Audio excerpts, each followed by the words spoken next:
Hi, I'm Sunita. I'm watching live of Yesenia, and she's my friend. Hi, I'm Eddie. I'm friends with Yesenia, and I'm watching live. Hi, I'm Abira. I'm friend of Yesenia, and I'm watching her live right now. Okay, so last November I attended a accounting meeting. This was actually the last accounting meeting, and it was the Miller, Cooper, and Co. event with Emily Flocker and Sam Tetro. Going in, I learned some things about two different types of accounting: private accounting, public accounting. I didn't really know much the difference between both, but coming out, I learned that private accounting has to do a little bit more with general accounting, and public accounting has to do more with audit, things like that, taxes.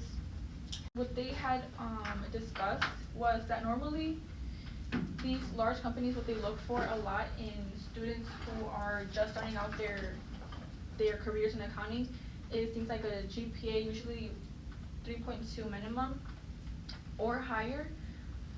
Big things that were discussed were very important skills that companies look for, like such as maybe your tone when doing an interview, maybe your communication skills, teamwork, leadership. All these skills that are super important for people to succeed within the accounting field.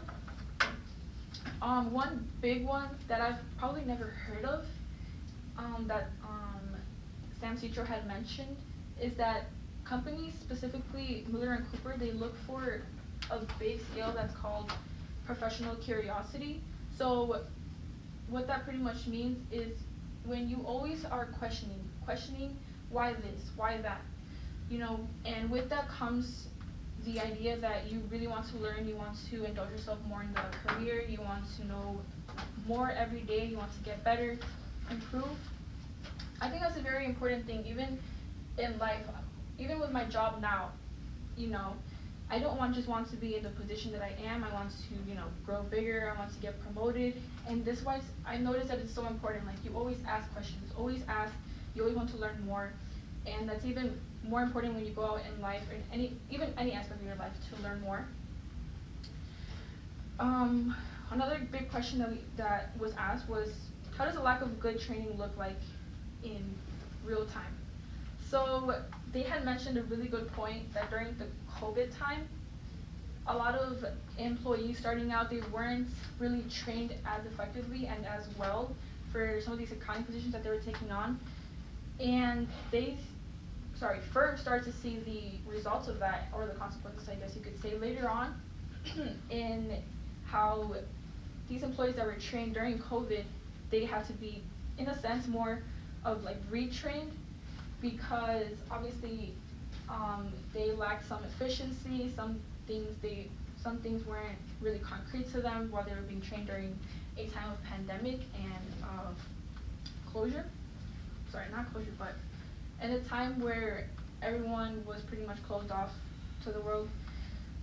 It kind of leads on to that question of, you should always ask questions, because even during your training, if something isn't clear to you or something doesn't really click to you, it's really important to keep on asking questions. You want to make sure that you take full advantage of the training. I know Miller and Cooper had said that once a new student or a new employee gets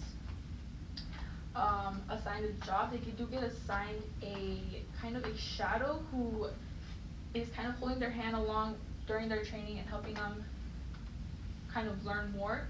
And I think it's very important, and even in life, when somebody has the opportunity to get a mentor, can help them progress in life, it's very important to take advantage of that.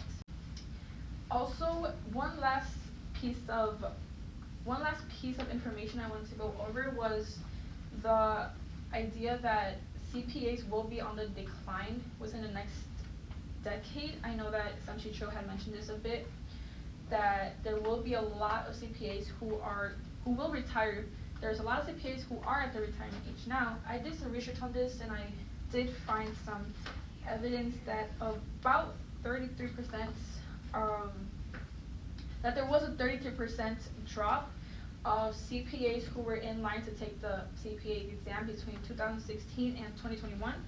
And there is another statistic that shows from CPA Journal that shows that about half of CPAs, since they are in the age of retirement, they will be retiring in the next decade, and that's where a lot of accounting students now, accounting students in the near future can come in and really develop these very important skills and take on these really important mentors and people who want to grab their hand and help them develop in the career of accounting.